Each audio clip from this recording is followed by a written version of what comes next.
Hi, and welcome to a video tutorial on how to do data validation in a Google form. My name is Tyler Osborne. So data validation is used when you're looking for a certain kind of response from your students to a question. So for example, if you're doing a spelling test and you only wanted to accept the answers if words were spelled correctly, you could do data validation.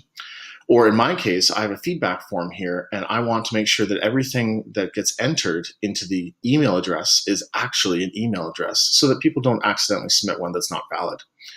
So I'm going to show you how to do that data validation. But first, you might be wondering why I'm not using the automatic email collector. Well, if we take a look into the gear, into the settings, and we collect email addresses, and then press save, what comes up is this little asterisk after the email address. And the problem with that is that it's now a mandatory question. And this is a feedback form, so I only want the email addresses of those people that want me to reply to their feedback.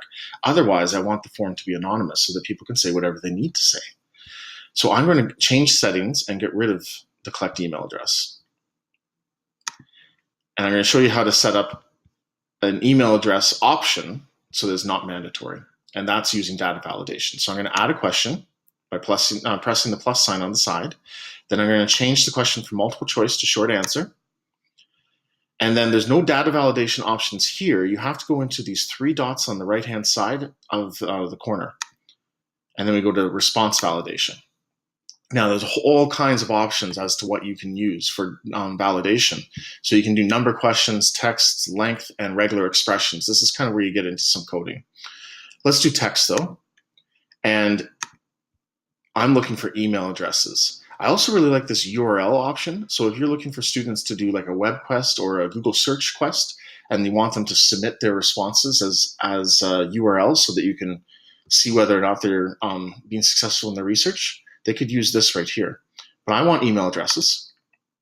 And then I'm going to type a custom error message. So, isn't an email, please check.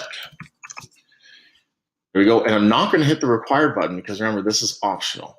If you hit the required button, there'll be a little asterisk next to it. Oh, and I should type what I want there. I want email. There we go. So I'm going to click off and let's see if this works. We're going to go to preview. And I'm going to try typing an email and we'll see what comes up.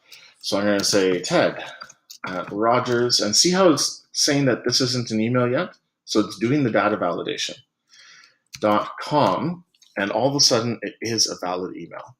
So when they submit this, they won't get the error message. So that's all you need to know on how to set up data validation in your Google form. Thanks for watching.